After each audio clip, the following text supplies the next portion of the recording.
And we are on the air. Good afternoon, everybody, and welcome. Welcome to the show that gets your blood pressure rising. This is the Sports Box, baby. We're the only pity man right here. I am Mike Galletta, a.k.a. Hamilton Mike, along with my partner, Brian, the Ranger Card. Brian, you know what show it is? Baby! No, but I'm sure you'll tell us. Oh my God, baby! It's the Bucs preview. Where you're waiting for this, you're salivating all week for it. Here it is, baby, and I'm going to run it through for you. Today we have on the line a guest that lives in the Tampa Bay area. He's going to help me a little bit out with the Buccaneers today, although sometimes I don't need any help, but it's nice to have a little backup in the Tampa area. And his name is Steve Bartlett. Steve, welcome to the show. Thanks, guys. I appreciate you letting me get involved in this wonderful, wonderful thing you got going here. He said wonderful things. It's a beautiful thing. You guys, all right. You just need me here. My I was God. going to get a drink. Oh, you my know? God. I might get a little wet over here. Anyway, thank you very much, Steve. Thanks for getting on. So, Brian, let's talk Bucs. Brian, stat me. Let's go. Tampa Bay. Let's go. Come on. I'm ready. You need a minute? I'm good. Tampa Bay Buccaneers, 9-7 in 2016, second place in the NFC South. Unfortunately, was not good enough to make the playoffs last year. Offensively, they had the 16th passing offense, 24th on the ground, averaged out to 18th most points scored per game. Jameis Winston, second season, over 4,000 yards, 28 touchdowns, 18 interceptions. As far as the ground game went, it was a bit of an up and down year for the ground game, but Jacquizz Rodgers, Doug Martin combined for over 1,000 yards, 5 touchdowns between the two of them. Receiving, Mike Evans, what more can you say about Mike Evans? One of the best receivers in the league, 96 catches, 1,321 yards, along with 12 touchdowns. And really out of nowhere, like an RKO, Cameron Brate, tight end, 57 catches, 660 yards, and 8 touchdowns.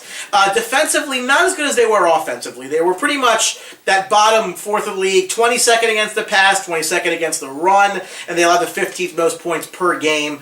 In the draft, somewhat of a surprise, but I think a good surprise, says Mike over here. Yep. They went with O.J. Howard, tight end out of Alabama, with the 19th pick overall. So to get you guys kind of primed up here, I want to talk about that Howard pick a little bit. There was some speculation that the Bucs might go with a running back. Dalvin Cook's name was very popular in mock drafts, but they ended up with arguably the most talented tight end in the draft and a guy who could have gone significantly higher but did not. Yep. Talk a little bit about O.J. Howard and what he can do for this Bucs team. Well, I think Howard brings you the pro-style tight end that they're looking for, and I'm assuming I'm going to go to Steve for this. Steve, down in the Tampa area, I think you were on this maybe same page, or people in Tampa were on the same page, that this team was going running back with the 4-game suspension that's going to happen to Doug Martin. I think you really had to look at a running back early in the season and maybe somebody to go to get Doug Martin out of there, but you did give him a lot of money. So how was it perceived in Tampa when they took O.J. Howard? It was actually perceived real well. The running back situation is the running back situation. It's been up and down, like I said, all season. Last season, now we've got a great addition to the team, O.J. Howard. He's going to be a great tight end. He's a great blocking tight end. He's smart, maybe not as smart as Mr. Brake from Harvard. So, just an amazing acquisition for us. You know, we talk about this offense. You look at the weapons that the Bucs have this year. I mean, I don't understand how if they don't even win a division. I don't know how it's possible. I mean, you got DeSean Jackson, who's probably got a couple years left, but still that down the field receiver that everybody loves. Mike Evans, who no need to talk about him. He's a beast in himself. You have the tight end Cameron Brate, who had a breakout season. You now have O.J. Howard back there. This offensive line's never really talked about. Stephen, they brought in J.R. Sweezy from Seattle and Joe Hawley from San Francisco, besides Ali Marpet and DeMar Dotson. I mean, can you say a little bit about this offensive line, how good they're going to be this year? Well, that's yet to be seen. I'll be honest with you. I didn't see a whole lot of really great blocking in the preseason, but like I said, everybody says it's preseason. Yeah. We got to see what happens. I mean, blocking is blocking. I was actually in high school, I was a great offensive lineman. I will call myself a great offensive lineman, but I've yet to see it. So hopefully these acquisitions work out for us. If we do have a great offensive line, we will have a great season, plain and simple. Well, the straw that stirs the drink for Tampa is obviously Jameis Winston. He had a pretty good season, but if you look at it compared to his rookie season, there wasn't really a lot of growth. He had kind of similar numbers in his rookie year to what he had in his sophomore year. Touchdowns went up a little bit, but everything else, yardage and everything else was pretty much the same. For this team to really get to where the overall talent level can take them, I think he's going to have to take a big step up in his third year and solidify himself as one of the top echelon quarterbacks in the NFL. What are your thoughts as far as what you saw from him last year that makes you think that that's going to happen this season? Well, like I said, he grew. He didn't grow. He made a lot of mistakes, rookie mistakes in his rookie year. His second year, he improved a little bit, but not a whole great amount. We want steady improvement from a quarterback. We know that he's not going to be the ultimate superstar right out of the game, right out of the barrel. But if you get steady improvement from a good quarterback, he becomes a better quarterback who can become the best quarterback that he can be. And I think he's striving every day. He shows it, in practice. He shows that he's working to be the best quarterback he can be. So I think we got a good one there. We go to the defensive side of the ball, and that's a side that the Bucs have been pretty stellar on the last couple of years, although that secondary scares me a little bit. You do have Vernon Hargraves back there going into his second year. You got J.J. Wilcox, who my partner will say, okay, see ya, no big thing, he left Dallas. But in the same, I'm not concerned. But in the same sense, Ryan Smith and the crazy wife, husband of Brent Grimes. That secondary is worrisome, although you have the two linebackers, Alexander and David, picking up the slack there, and hopefully Gerald McCoy can stay healthy. What do you see? Any kind of big problems, Steve, in this defense that they have coming up this year? Personally, from what I saw in the first preseason game, it looked to me like they're going to be suspect to the inside game. They really are. It doesn't look like it's very stellar, and like you said, hopefully Gerald McCoy stays healthy because he's one good defensive lineman. And if we can build around him with the other guys, I think that's where I think we're going to be suspect. I don't think we're going to have to worry a whole lot about our backfield, our defensive backfield. I think we've got them covered. Right? We got Hargraves. He's a monster. He's a monster. He's a ball hog, and you got to love that in a defensive back. And if you look at this defense, they're really kind of top-heavy because this defensive line, like Steven says, and the linebacking core are phenomenal. But then you get to the secondary, and you're like, okay. It's a bit of a problem for them, I think, because of the division that they play in. I mean, they're in a division, and we talked about this with some of the other teams that we've previewed in the NFC South. It's probably the most, like, if you were going to look at all 4 teams in the division combined, that's probably the best division in football. Yeah, absolutely. Because you could really, if you really wanted to, make the case for any of these teams to make the playoffs and possibly win the division.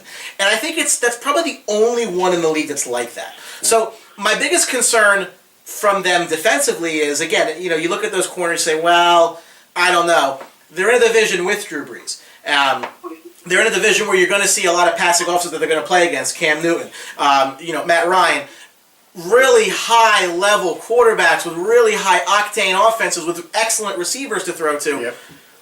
It's going to be, I think that the best thing that the Bucs can do is hold on to the ball more and really let their offense just, flourish. And I think, I like your takes on one thing here. I think the biggest addition to the offense to me for the Bucs is DeSean Jackson. I'm going to tell you why.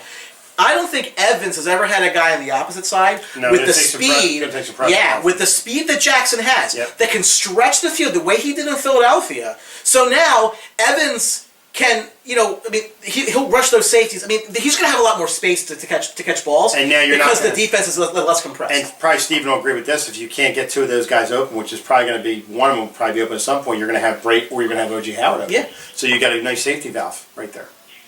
Absolutely. Somebody's going to get open, especially with the speed and the getaway quickness that DeSean Jackson has. And, with Mike Evans, you let him get open, he's going to grab every ball that's thrown near him. Yeah, and I think that's why you put Jameis Winston on DEFCON 2. Because if he doesn't get anything done this year, or he has a subpar year, you got to question this guy that they brought in. Because, he's right, he's got weapons. He's got weapons now. Yeah. There might be. I don't know if there might be a handful of teams in the league that have weapons like Jameis Winston now. Once Doug Martin comes back and is the running back that he's supposedly going to be, plus you're going to have Jacquizz Rodgers backing him up and Charles Sims. You got Mike Evans back there. You got DeSean now. You got Brait. You got O.J. Howard. I mean, they've got people around him. So he's got to put up or shut up now. I mean, this is even more than we talked about Blake Bortles in Jacksonville. So, well, I mean, he's gonna. I think if he has a down year, it's not gonna be good for the team. I mean, I don't think they're going to cut him. He's their guy. Oh yeah, but I'm just saying you got to have doubts then at that point. So yeah, you definitely. I mean, you really gotta wonder, with everything that he's got around him. If he doesn't have a breakout year, who is this kid? Who is he? And on a side note, if I see one more blog that says Chris Conte should start, I'm going to blow my brains out. So anyway. Well, guys, before we take a look at the schedule, I'm curious, from the Tampa area, Steve, just kind of, really, I guess, where the fans' expectation is. I mean, obviously, we're up in the Northeast. We're watching Hard Knocks and everything, Everybody's all about, the Bucs. That's all me, Steve. Well, I also hear a lot of that personally from my partner. Yep. What is the fans' expectation? After a 9-7 season last year, they just missed the playoffs. They're getting national attention for the first time in many years. What is just the feeling down there? I mean, it's hard to go from 9-7 to Super Bowl or bust. But what is, pardon the pun, what's the temperature of the fan base right now? The temperature of the fan base is as hot as it is here. And here's the thing: bring on the Patriots. That's. Bring on the Patriots. Wow, that's balls there, huh? I'm telling you, that's famous bring last on the words. Patriots. Yeah. Bring the big guy out. Even if he does want to let the air out of his balls, he can do whatever he wants. Bring on the Patriots. That's what the Bucs fans are looking at right now. Yeah, and we're going to talk about the schedule now, Steve. And I had told my partner this before. I think that Patriots game is a sticking point for me because if the Bucs could come out. And all I'm asking to do is to hang with the Patriots. I'm not saying they have to beat them. I would love for them to beat the Patriots. But to be the man, you got to beat the man. I tell Brian all the time that. So if they could come out... That's right. Here it is. See that? And by the way, at the time of filming, Ric Flair, we heard, was in the heart problems. Best wishes to Ric Flair. I love Ric Flair. Yep. Anytime I can woo on the show, it's good. We didn't even tell Steve about that. He thought that right. That's beautiful. So best wishes to Ric Flair. I think if they could hang with the Patriots, and then maybe if they lose by 3 points or don't get smoked in this game, that's a huge step forward in this Buccaneer team that can now hang with a team like the Patriots. Do you agree with that? That's right. Absolutely, 100%. Yeah. 110%. Well, there is no such thing as Vince Lombardi would say. But absolutely. We hang with the Patriots. We come as close as 3 points, or we beat the Patriots. Yeah. As Ric Flair would say. Woo! Oh yeah, there's going to be a lot of that. I'm going to hear it. Schedule, I think breaks nicely early for the Bucs. I mean, I don't see any way, shape, or form they're not 2-0 coming out of the gate. Where I think Mike will agree that it gets a little murky is that 3-game stretch that starts in October. They host the Giants, a defensive stalwart team, a playoff team last year. You have the New England game, and then you got to go play the Cardinals, who many people think are going to be a bounce-back team this year. It's tough in Arizona to play. It is. It's tough in Arizona.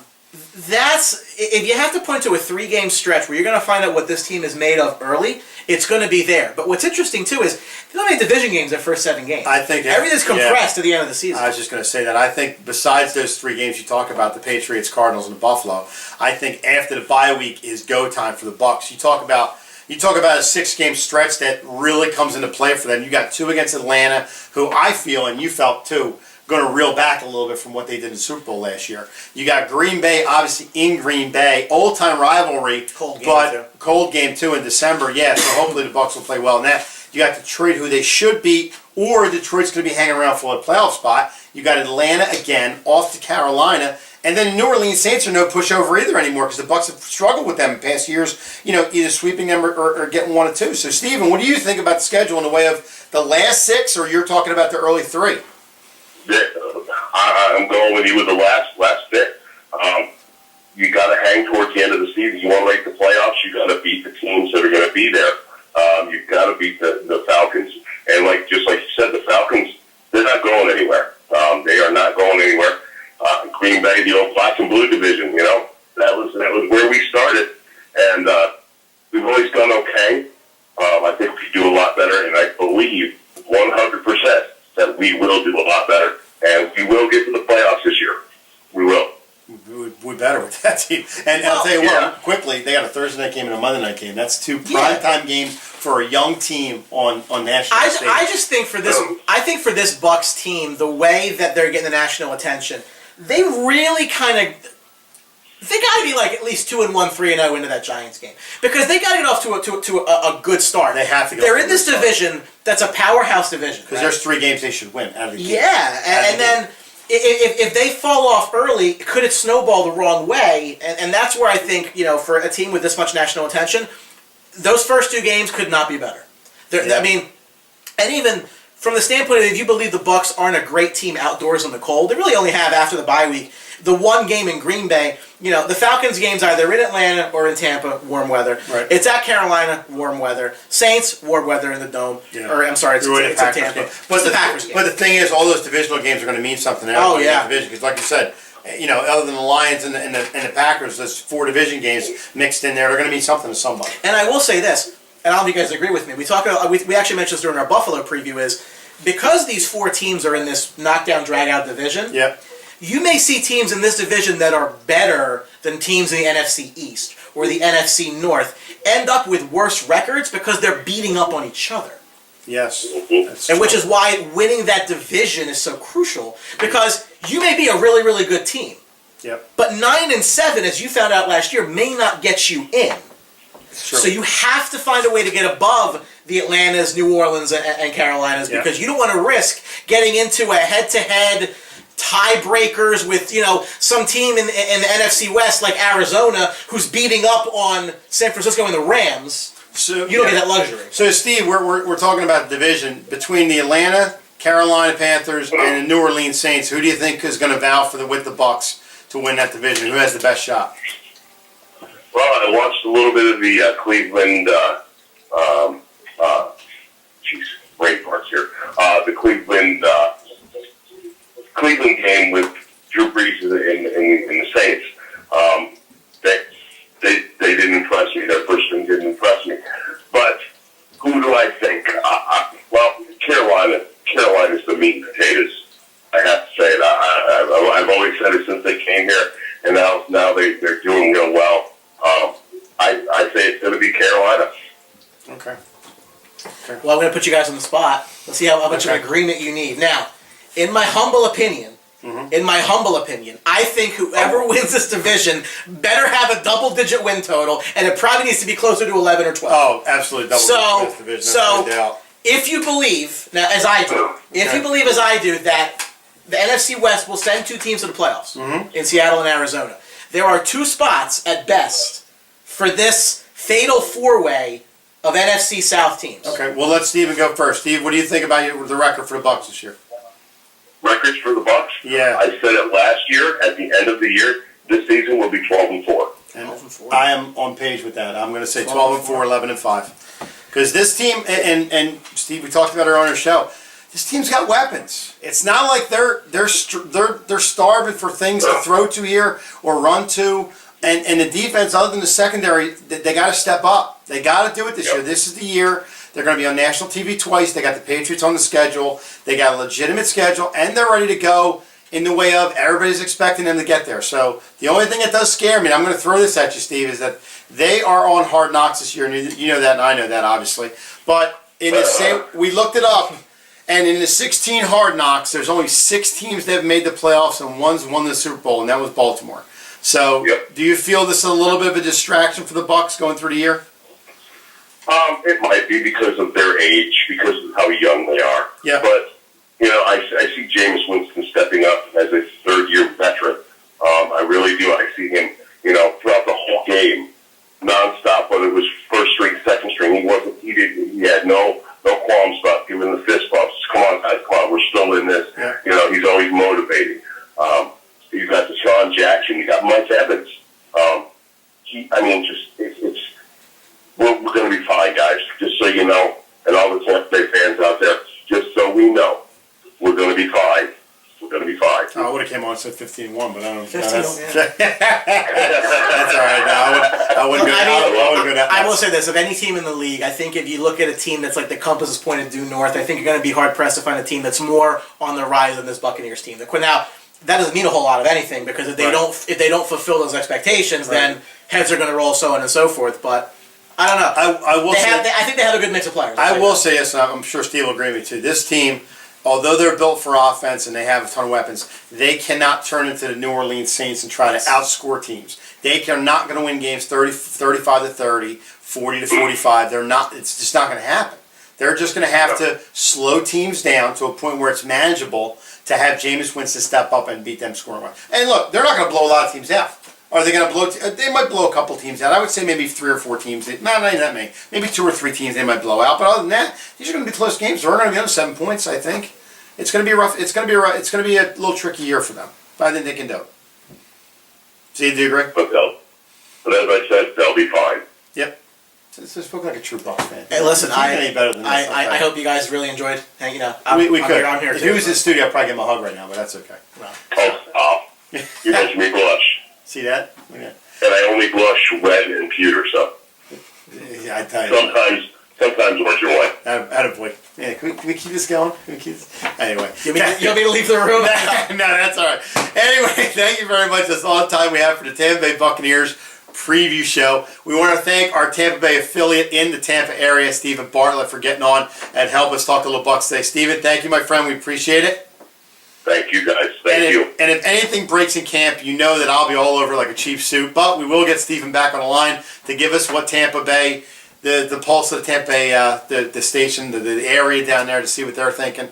But remember, you can always get us on social media if you need to. Absolutely. If this is your first time looking at the Sports Bucks, I don't know what you've really been waiting for. Probably scared right now. We're all over social media. We're at Sports Bucks Show both on Facebook and Twitter. And of course, please subscribe to our YouTube channel. We have a preview of every one of the 32 NFL teams, getting you ready for what could be Mike's really happy NFL season 2017.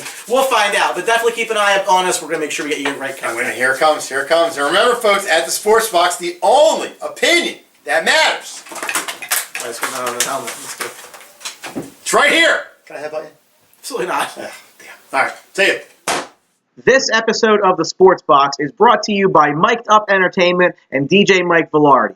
For all of your event planning needs, make sure you contact Mike at 609-864-5925 and tell him that you saw him on the Sports Box. 1, 2, 3. Don't forget to subscribe.